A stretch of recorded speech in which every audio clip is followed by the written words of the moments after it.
Hey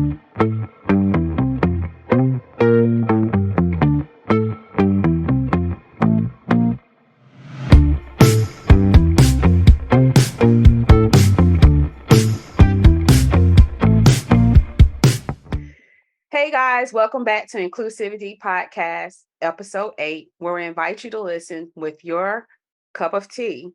I am Leah Williams, and I will be co hosting today with Dana. Our other co host, Lori, is not with us today. But we have a special guest. Her name is Mandy Nichols. She is chair of the Iowa City Community Police Board. But before we get started, we would like to recognize our local podcast partners, Black in Iowa News and Alliance for Sustainability. We invite you to follow our partners on Facebook. And if you enjoy our podcast, please listen, like, share, and join also our Facebook group, Inclusive-TEA Collaborative, where we share more tips and stories on sustainable living. Today's guest, we're going to have Dana first get started with some questions she may have. So, Mandy, welcome to today. Thank you for coming. Thank you for having me. Yes. So we're going to dig in and talk about the Iowa City Police Review Board. Tell us a little bit about how long the board has been going and what was the impetus for it when it began. So the board has existed since the 1990s. I believe it was 1995. And supposed to be a cross-section of the community that is reviewing police policies, making recommendations to changes on that, and also looking over complaints against police officers. And so tell me about the conditions that led to your involvement. I became involved with the Community Police Review Board right around the time of the George Floyd protests. That summer, I had increasingly been looking more towards alternative forms of safety, abolitionary practices and things like that. And with the ability to make recommendations to police policy, that just seemed like a good place to get in and try to do some actual work that would lead to decreased policing presence in the community. Before we dig in, can you explain to people who may not know a little bit more what you meant when you said abolition? So abolition is the idea that policing does not keep us safe, that we need to find other ways to invest our money, other ways to use our resources to keep our community safe in ways that do not cause harm. That involves harm reduction, that involves restorative justice, that involves domestic violence specialists, things like that, professionals that are trained in very specific areas of community safety. Okay, so back to the George Floyd protests. So that came through. Obviously, we saw the protests come across Iowa. We saw lots of different police, reactions. So we get to that point in Iowa City, and you're thinking, you want to be a part of this board and institute change. So tell me a little bit about the other people on the board with you and what were your thoughts at that time? So the board makeup has changed a couple of times in the time that I've been on the board. There was, at the time that I joined, there was one other person on the board who held some abolitionist views. She ended up leaving about a year before her term ended to move out of the state. At this point, as far as I know, I am the only person on the board that holds views in that arena. They actually just refused to appoint somebody else because of her abolitionist views, which I have a whole lot that I could say on that issue. as that just seems like a way for them to try to maintain the status quo and keep the board from actually creating any change if they're going to refuse to appoint people who have the creative mindset to look at better ways of community safety. This individual actually also has, she's working on a degree in criminal justice. She's very well educated, and there were a couple of different city council members in the meeting when they were looking at who to appoint to the board who said that they were not okay or not comfortable with appointing somebody with abolitionist views. How did that strike you at the time? Yeah, because I'm curious about that. Like, how do they even go about appointments? Like, how do you know who you want to put on the board? That seems like you're setting it up the Yeah, way you exactly. want it to fall. And that's exactly what I feel like they're doing. I'm honestly not sure if that is the case, how I ended up appointed. I mean, I didn't say in my application that I was an abolitionist, but I did say in my application that I was the director and founder of Corridor Community Action Network. We have done a lot of abolitionist support type work. And I don't know, the only thing really that I can think is that I did write, with the help of Prairie Lands Freedom Fund, I did write a pretty big policy change proposal, and I did get it to pass the board. It was passed with a majority vote, and the city has refused to do anything with it. And I kind of wonder if that was part of it. Perhaps they didn't expect those things to actually get passed, and so now I don't know if they're trying to throw up more roadblocks or what, but it definitely feels like they're trying to stack. So you have a policy that passed, but has not been executed. Is that what I'm hearing you? So all we can do is make recommendations, and that's the gist of it. That's where we have no real power. Gotcha. So we need a recommendation for a policy change, and the city attorney came back to us with, well, we got a statement actually back from Police Chief Liston, and no, it was written by the city attorney. It was written by Susan Dulek, the city attorney, stating that the chief cannot adopt the recommendation because it conflicts with SF 342, which I think is just... That's a Senate file 243? 342. 342. Yep, the Back the Blue law. Back the Blue. Okay, thank you. Okay. That's what I was going to go with next. Okay, go ahead. Thank you. Sorry. That is the same response that we got to several of our 14 recommendations, is that they can't enact it because it would require a change to state law. And in my mind, from a city council that passed a resolution in 2021 saying that their legislative priority was going to be to advocate for more criminal justice reform, to do that and then turn around and hide behind existing laws and not give us a plan as to how they're going to fight that or give us these policy changes regardless, just seems like that was a completely hollow promise. This seems so similar, and not to make it about me, but I've noticed that that's the construct of our system. Like, you go and you push back about something, and it conveniently, here comes an attorney and says that this can't happen, but yet people feel moved that they know they need to make the change, but yet then you go back and hide that. So, how do you even push your needle if you're still fighting me against it? So, is it more like this? It seems like this is like an optic thing. Like, it sounds good and it looks, as long as we look like we're doing something, then we're doing something. But the reality is you're not doing anything. I am still curious, when you talk about the abolitionists, is there a group for that? I don't even know how to phrase this. Let me pause for a second with my brain. So being an abolitionist in today's society is what you're saying is about the reformation of police and how things are in constructs. That seems like that's very frustrating. I wouldn't say reformation of police. Okay. I'm saying reformation of community safety. Okay. Abolition means no police. Oh, Yeah, okay. no Thank you. police. Other systems of safety.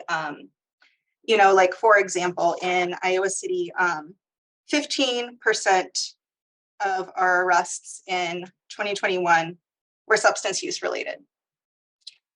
Arrests and the criminal justice system does not work for substance abuse. We know that. That is well known. That is well documented. Okay. Harm reduction agencies should be dealing with that. Okay. That is one of the quickest, easiest examples is to have people who are actually specifically trained in specific areas of community safety that are evidence-based, that we do know have positive outcomes, because that's just not the case with policing. People do not typically go to prison and come out and be better contributors to society and live physically or mentally healthier lives. That's not how it works. Right. They can, but it takes a lot of support on the other side also that Right. is lacking out here. I Right. wanted you to go into more detail about what those recommendations were for the people who wouldn't know. So the big policy recommendation that I touched on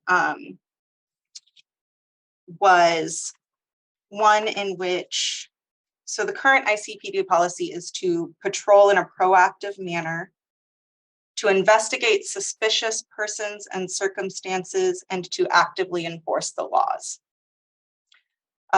What we were recommending was to change it so that ICPD officers would interfere with members of the public only when assistance is requested or when there is an articulable and imminent risk to public safety. So the idea was that in the immediate moment, we could get the police to be focused only on safety, not involved in things that are strictly punitive, to decrease the number of interactions that they have with the public and therefore decrease opportunities for harm, discrimination, bias-based policing, and things like that. And then at that point, where my mind was, this was not written into the policy, was okay, once we get them down to safety only, then we can look at what we need to do to move resources over and build the community infrastructure that we need to create so that we don't need them for that either. Right. Right. And that was the policy change. And then they asked us for 14 recommendations.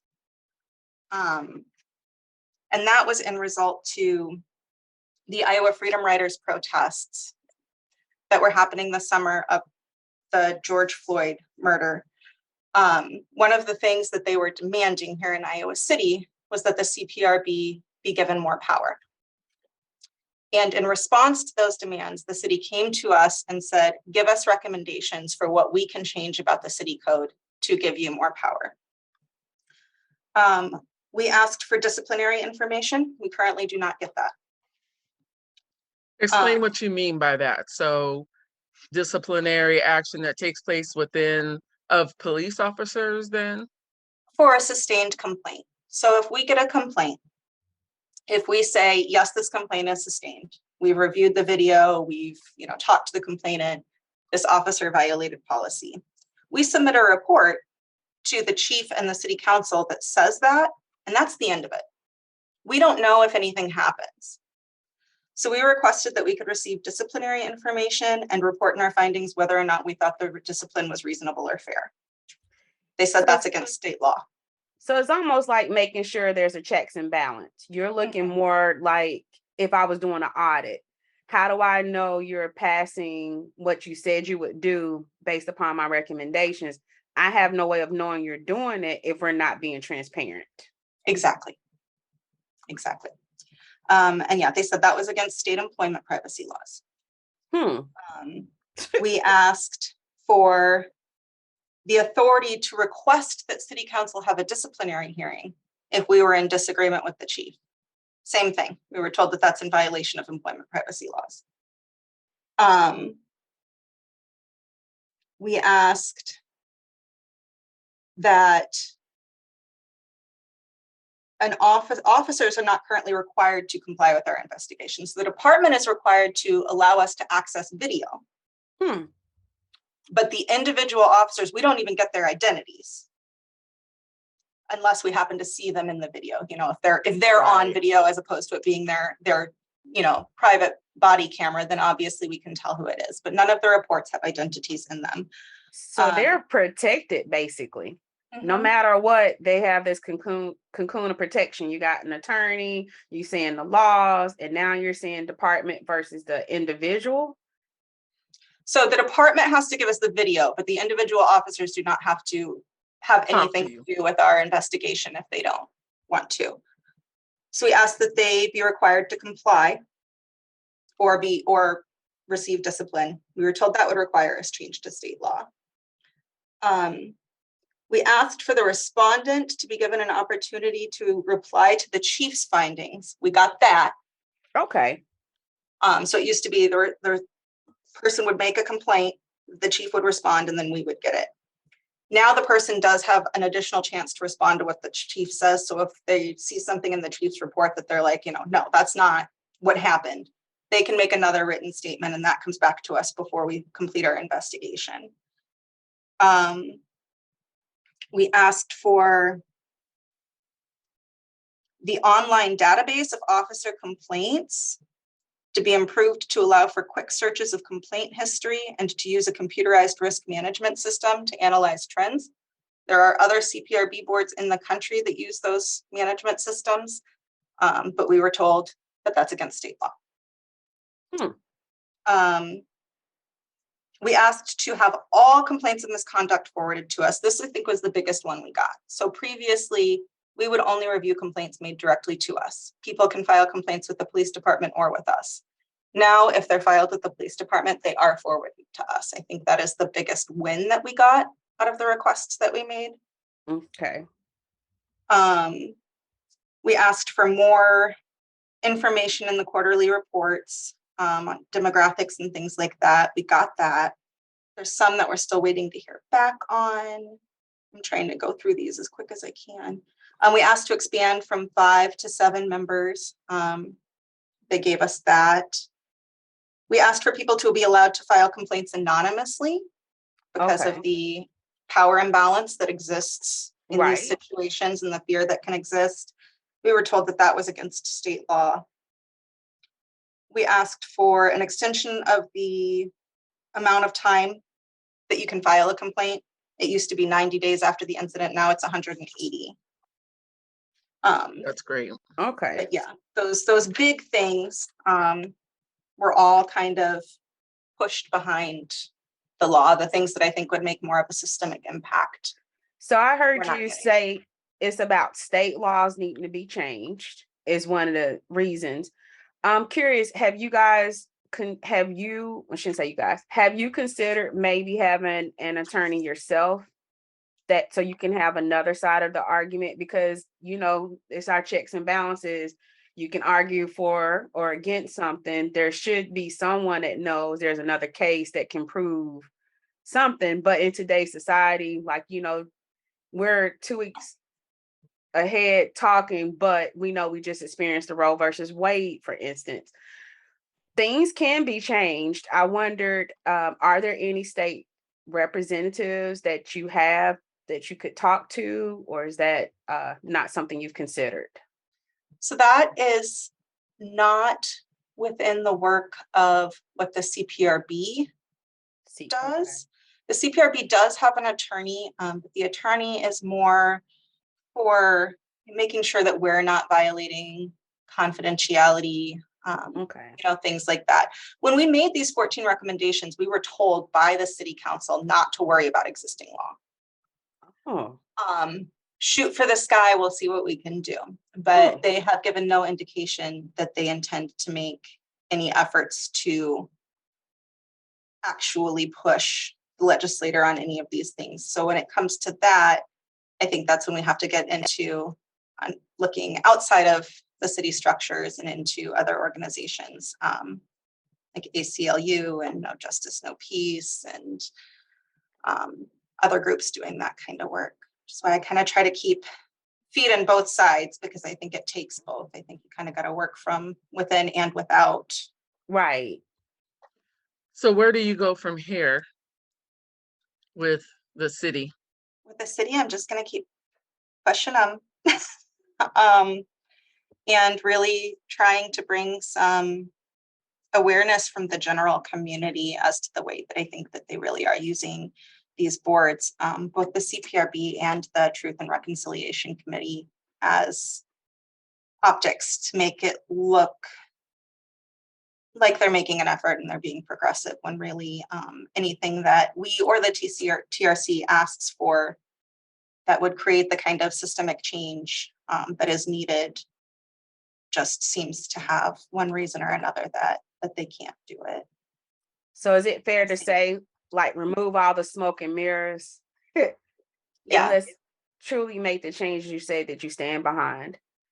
For sake of time, I don't know if Dana has any more questions that we can. Would you be interested in coming back, since we had this time with you today, if we could have another interview or podcast with you? Yeah, that would be great. Thank you. I wanted to know if you have a full board now. Yes, currently we do. Yep. I know that the terms are staggered. Looks like we are actually, the next person is not due to leave until June 30th of 2023. And then I guess kind of the final question is, what do you want from the public? What do you want from the public at this point? I want the public to understand what is happening within city politics, and I want the public to show up, and I want them to push city council. And that is something that does work. That is something that makes a difference. We now have all of our Iowa City Council Zoom meeting, or all of our Iowa City Council meetings are available on Zoom again because of public pressure. They were available on Zoom at the beginning of the pandemic when the governor said all public meetings need to be offered in person again. They took it off of Zoom, which that was the one good thing we got out of the pandemic, right? Was increased accessibility for people who can't leave home, whether that's, due to disability or transportation or childcare, being able to still be involved in civic work. And we are still in a pandemic, in case anybody doesn't want to recognize that. Exactly. Yes, absolutely. But, even that aside, even going into the future, once we do, get to an endemic point, that accessibility should be staying. And after several residents showed up to city council meeting after city council meeting after city council meeting and took up all of the public commentary time asking for Zoom meetings, we now have Zoom meetings. And that's what needs to happen with this stuff. We need to push our city council to challenge these laws, be that by just going ahead and enacting these policies and letting the state come after them, or challenging the state laws directly. My preference would be for the former, but I would accept the latter. We need people in the meetings. We need people being loud. We need people demanding that the city does what they said they were going to do. Any final words you want to add, Mandy, that you really want people to know that we didn't talk about? Not that I can think of at the moment. Thank you. Well, do you have a message? We talk about, like, what's one message that you have that you want people contemplating? Typically, you might go through life, and I know for me, like, I love quotes, and or I live by, like, I got to a certain age and I say I'm not going to have zero, fill in the blanks. When I think about life, do you have one message that you have for yourself?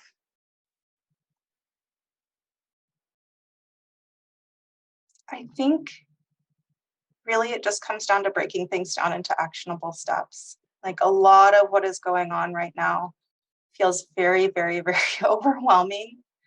But even if you are working on a lot of different things at once, even if you have kids and you have jobs and you're doing, 3 or 4 different political fights at a time, you can't try to have all of that in your brain at the same time. Nope. But you can look at a list of things that are available, what meetings are happening this week, what actions are happening this week, what does work for me, and just check them off. You do the things one by one. Because somebody else will do it that's just not a thing anymore. We've been well past a point where we all need to be doing it all the time. And it's not a sprint, it's a marathon. And I agree with you. I write my tasks down every day. And I know everything is so manageable when you can break them up in smaller pieces. And when you can be able to say, hey, this small piece over here, I know you could probably help here, or yourself, you can recognize where you can fit in and it's not as overwhelming. So Mandy, wanted to tell you, thank you for coming today, and want to tell our listeners on Inclusivity Podcast, thank you for listening. We are available on YouTube, Anchor, and most other popular podcast sites. And please tune in next week for episode 9, and we'll see you then. So thank you to our podcast partners, Alliance for Sustainability and Black in Iowa News. And again, thank you, Mandy, for coming on today and talking with us. Mandy is chair of Iowa City Community Police Review Board. So take care. You too. Thank you.